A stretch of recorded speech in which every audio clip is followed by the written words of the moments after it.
ओम शांति। आज है 27 नवंबर 2021 के ईश्वरीय महावाक्य। पहले सुनते हैं मुरली के मुख्य पॉइंट्स। बाबा ने कहा, ज्ञान की एक एक पॉइंट पर विचार सागर मंथन करना है। यह आत्मा के लिए भोजन है, इसको सारा दिन उगाड़ते रहना है।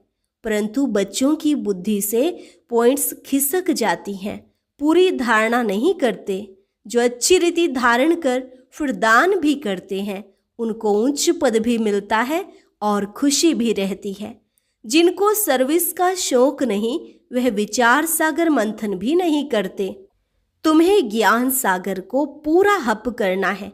कोई तो सारा हप कर लेते हैं, कोई सिर्फ ज्ञान की बूंद ही लेते हैं। फिर बाबा ने कहा, ज्ञान की एक बूंद लेने वाले भी स्वर्ग में तो आ ही जाएंगे। फिर जो जितना जितना धारण करेंगे उतना उच्च पद पाएंगे। जो ज्ञान सागर के नजदीक आ जाते हैं, जास्ती सर्विस भी करते हैं, वही विजय माला में पिरोए जाते हैं। सर्विस के साथ साथ फिर दैवी गुण भी जरूर हो। ना क्रोध होना चाहिए, ना कोई उल्टा सुल्टा ख्याल आना चाहिए।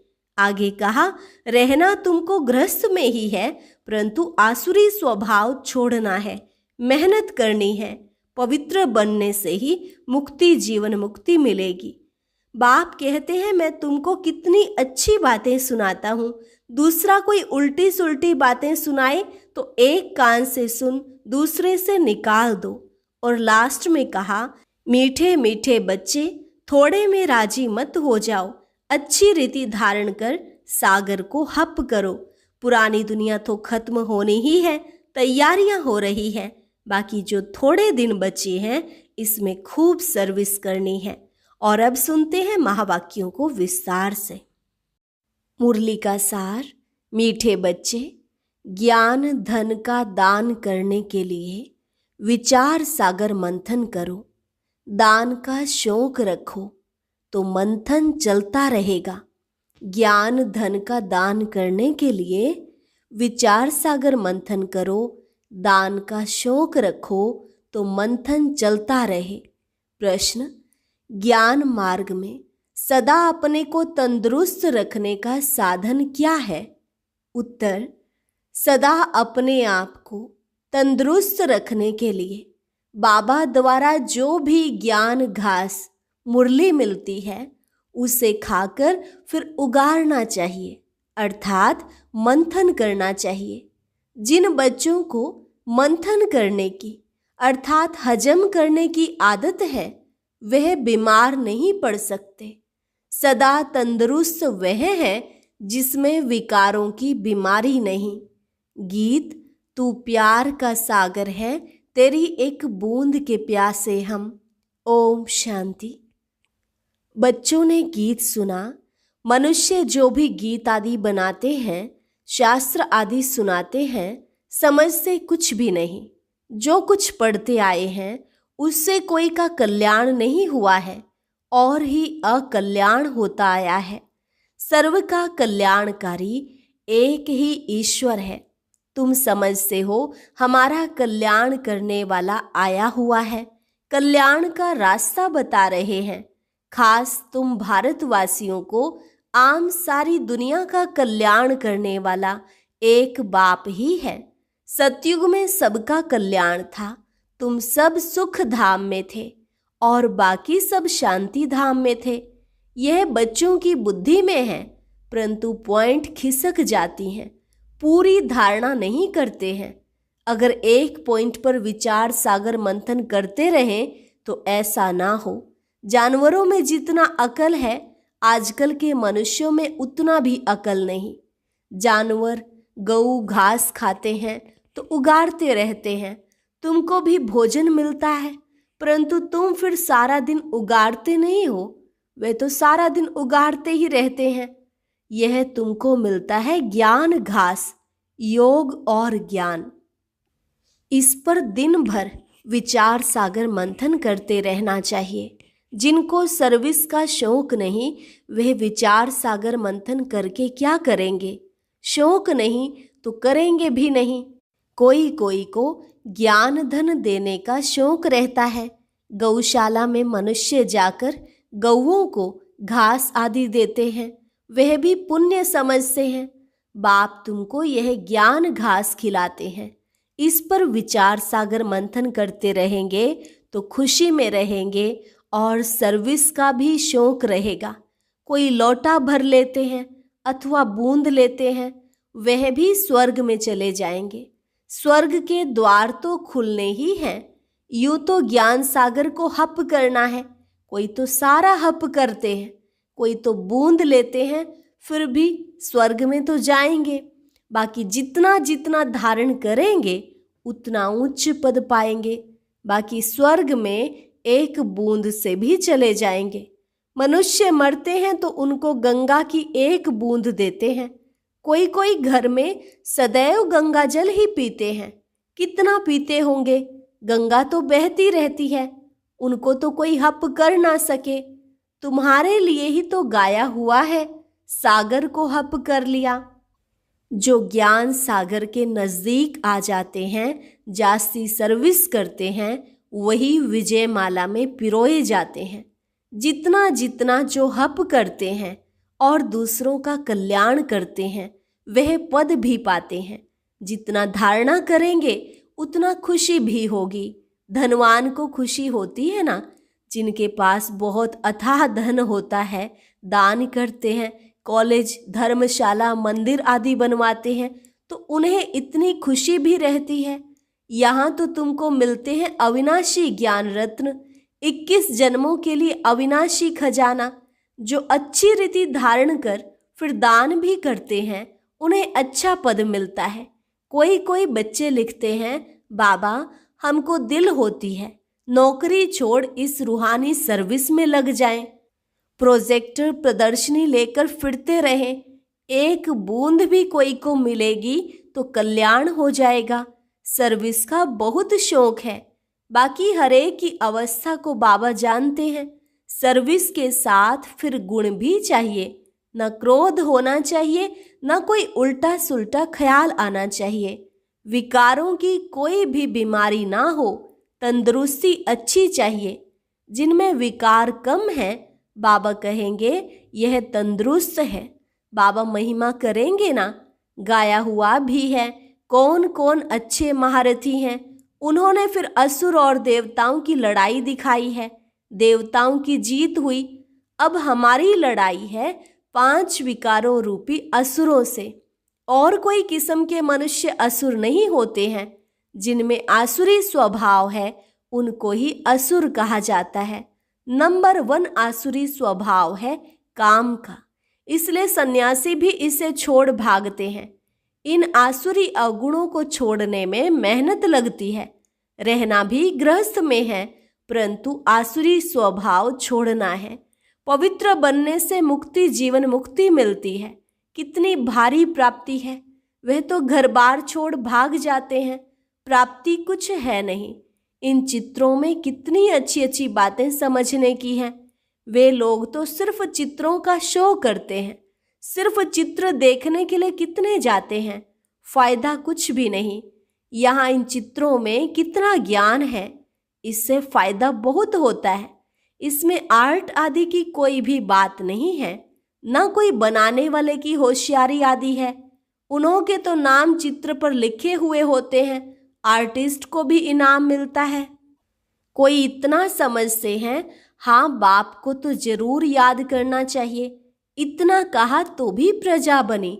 प्रजा तो अथाह बननी है। मैं तो हूँ ज्ञान का सागर। एक बूंद भी किसको मिलने से स्वर्ग में आ ही जाएंगे। तुम समझते हो प्रदर्शनी मेले से बहुतों का कल्याण होता है। ईश्वर कल्याणकारी है ना। तुम्हारा भी कल्याण हो रहा है, परंतु इसमें फिर अपना विचार सागर मंथन करता रहे, स्मृति में लाता रहे तो बहुत फायदा होगा। उल्टी सुल्टी बातें तो एक कान से सुन दूसरे कान से निकाल देनी चाहिए। बाप कहते हैं मैं तुमको बहुत अच्छी बातें सुनाता हूँ। नंबर 1 मुख्य बात एक ही है, कोई को भी बाप का परिचय दो। बस एक बाप को याद करो, वही सब कुछ है। भक्ति मार्ग में बहुत ऐसे होते हैं। बोलो, आप तो यह बहुत अच्छा करते हो, उंगली से इशारा करते हैं, सब कुछ परमात्मा कराते हैं, वह सबका कल्याणकारी ऊपर में रहते हैं, रहती तो तुम आत्माएं भी वहां ही हो। यह सारी ज्ञान की बातें तुम अभी समझते हो। बाप कहते हैं, बच्चे अभी तुम्हारा यह कपड़ा शरीर सड़ गया है। सतयुग त्रेता में कितना अच्छा वस्त्र था, अब सड़ा हुआ वस्त्र कहाँ तक पहनेंगे। परंतु यह कोई भी समझ से नहीं है। बाप आकर जब समझाए तब समझे। अभी तुम बच्चे समझते हो, ज्ञान देने वाला है ही एक बाप, वह है सागर। जो सागर हप कर लेते हैं वही विजय माला के दाने बन जाते हैं। वो सदैव सर्विस पर ही तत्पर रहते हैं। बाबा आए ही हैं बच्चों को पावन बनाने। पावन बनकर फिर वापस जाना है। जहां से आए हैं फिर वहां ही जाएंगे, नंबरवार, आगे पीछे नहीं जा सकते हैं। नाटक में एक्टर्स का एक्ट टाइम पर होता है ना, इसमें भी जो एक्टर्स हैं वह नंबरवार अपने अपने समय पर आते जाएंगे। यह बेहद का नाटक बना हुआ है। ब्रह्म में हम आत्माएं बिंदी रहती हैं, वहां और कुछ क्या होगा। कहाँ एक आत्मा बिंदी, कहाँ इतना बड़ा शरीर। आत्मा कितनी थोड़ी जगह लेगी, ब्रह्म महातत्व कितना बड़ा है। जैसे पोलार का एंड नहीं, वैसे ब्रह्म महातत्व की भी एंड नहीं होती है। कितनी कोशिश करते हैं अंत पाने की, परंतु पा नहीं सकते। कितना माथा मारते रहते हैं, परंतु कोई चीज ही नहीं जिसको पकड़े या पार जाए। साइंस का घमंड कितना है, कुछ भी फायदा नहीं। सुना है ना, आकाश ही आकाश, पाताल ही पाताल। समझते हैं मून में दुनिया होगी, वह भी ड्रामा में उन्हों का पार्ट है। फायदा कुछ नहीं। बाप तो आकर हमको विश्व का मालिक बनाते हैं, कितना फायदा है। बाकी मून में जाओ, छू मंत्र से भभूत आदि निकालो, इससे फायदा क्या। अब तो हम बेहद के बाप से बेहद का वर्षा लेते हैं, कल्प कल्प लेते आए हैं। वर्ल्ड की हिस्ट्री ज्योग्राफी रिपीट होती है, यह चक्र फिरता रहता है। दुनिया में पहले सिर्फ भारत ही था, भारतवासी ही विश्व के मालिक थे। वहां देवताओं को कोई खंड का मालूम नहीं रहता, यह तो बाद में वृद्धि को पाते हैं। नए नए धर्म स्थापक आकर अपना अपना धर्म स्थापन करते हैं, बाकी वह कोई सदगति तो नहीं करते हैं। फिर धर्म स्थापन करते हैं, उनका गायन क्या होगा। मुक्तिधाम से आते हैं पार्ट बजाने, मनुष्य कहते हैं मोक्ष में बैठे रहें। इस आवागमन के चक्र में आए ही क्यों, परंतु इसमें तो आना ही है, पुनर्जन्म लेना ही है, फिर वापस जाना है। यह बना बनाया ड्रामा का चक्र है। लाखों वर्ष का ड्रामा तो कोई होता ही नहीं, यह तो नेचुरल अनादि ड्रामा है। इसको कहा जाता है ईश्वरीय कुदरत। रचता और रचना की जो कुदरत है उसको जानना होता है। ऐसा कोई मनुष्य नहीं जो बैठकर पुरुषार्थ करे सृष्टि चक्र को जानने का। यह सृष्टि का चक्र कैसे फिरता है यह ख्याल करना आएगा ही नहीं। सबसे पुराने से पुराना चित्र है शिवलिंग का। खुदा आया हुआ है, फिर उसका यादगार बनाते हैं। पहले जब शिव की पूजा शुरू होती है तो हीरे का लिंग बनाते हैं, फिर जब भक्ति रजोतमो हो जाती है तो पत्थर का भी बनाते हैं। शिव बाबा तो हीरों का नहीं है, वह तो एक बिंदी है। पूजा के लिए फिर बड़ा बनाते हैं। समझते हैं हम हीरे का शिवलिंग बनाए, सोमनाथ के इतने बड़े मंदिर में एक बिंदी रखें तो समझ भी ना पाए। बाप समझाते हैं भक्ति मार्ग में क्या क्या होता है। साइंस वाले इन्वेंशन करते रहते हैं, अच्छी अच्छी चीजें निकालते रहते हैं, विनाश के लिए भी निकालते रहते हैं। आगे बिजली थोड़ी ही थी, मिट्टी का दीपक जलाते थे। बाप समझाते हैं मीठे मीठे बच्चे, थोड़े में राजी मत हो जाओ। अच्छी रीति धारण कर सागर को हप करो। जो अच्छी सर्विस करेंगे तो पद भी अच्छा पाएंगे। सारा दिन खुशी का पारा चढ़ा रहना चाहिए। यह तो छीछी दुनिया है, अब यहाँ से जाएंगे। पुरानी दुनिया तो खत्म होनी ही है, तैयारियां हो रही है। बाकी थोड़े दिन हैं, इसमें भी कितनी सर्विस करनी है। सारे भारत में तो क्या, विलायत में भी सब तरफ चक्र लगाना है। अखबारों द्वारा विलायत के कोने कोने तक भी पता लग जाना है। इस सीढ़ी आदि से झट समझ जाएंगे। बाप आता ही है बच्चों को फिर से स्वर्गवासी बनाने। बरोबर लक्ष्मी नारायण भारत में ही राज्य करके गए हैं। महिमा तो बहुत करते हैं कि भारत प्राचीन देश है। बहुत महिमा करते हैं भारत ऐसा था, भारत में ऐसी पवित्र देवियां थी। तुम जानते हो हम बाप से 21 जन्मों की प्रारब्ध पाते हैं। बाप बिल्कुल सिंपल पढ़ाते हैं, दिखाते हैं द्रौपदी के पांव दबाए, वह भी कुछ है नहीं। यह तो बाबा कहते हैं बच्चे भक्ति मार्ग में धक्के खाकर थक गए हैं, अब हम तुम्हारी थक दूर करते हैं। तुम धक्के खा खाकर पतित बन पड़े हो। बाप कहते हैं मैं तुम्हारी थक दूर कर रहा हूँ, फिर कभी दुख नहीं देखेंगे, जरा भी दुख का नाम नहीं होगा। बाकी पुरुषार्थ कर उच्च पद पाना है। अच्छा पद पाएंगे तो कहेंगे ना इसने पास्ट जन्म में अच्छे कर्म किए हैं। गायन तो होता है ना, परंतु कोई जानते नहीं है कि इन्होंने कब पुरुषार्थ कर यह पद पाया। अभी बाप तुमको ऐसे कर्म सिखलाते हैं, तुमको भी कहते हैं अच्छे कर्म कर उच्च पद पाओ। यहाँ मनुष्य के कर्म विकर्म होते हैं, वहाँ तो है ही स्वर्ग। कर्म अकर्म होते हैं, वहाँ यह ज्ञान रहता नहीं है। बाप कहते हैं कर्मों की गति मैं जानता हूँ। इस समय जो अच्छा कर्म करेंगे वह फल भी अच्छा पाएंगे। यह कर्म क्षेत्र है। कोई बहुत अच्छे कर्म करते हैं, कोई है जिन्हें सर्विस की ही तात लगी रहती है। पूछते हैं बाबा हमारे में कोई खामी है क्या? नहीं, सर्विस तो जितनी कर सकेंगे उतनी करेंगे। सर्विस वृद्धि को पाती रहेगी, सर्विस करने वाले भी निकलते जाएंगे। दिल में आथत है, बाकी थोड़े रोज हैं।